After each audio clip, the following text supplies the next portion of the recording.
بسم الله الرحمن الرحيم. ومن أحسن قولا ممن دعا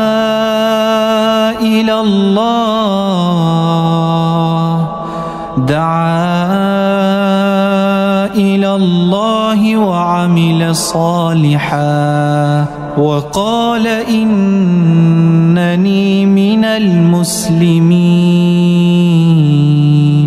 ولا تستوي الحسنة ولا السيئة، ادفع بالتي هي أحسن فإذا الذي بينك وبينه عداوة كأنه ولي حميم.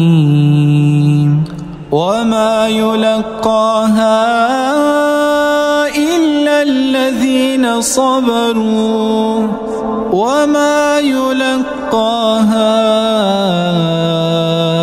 إلا ذو حظ عظيم.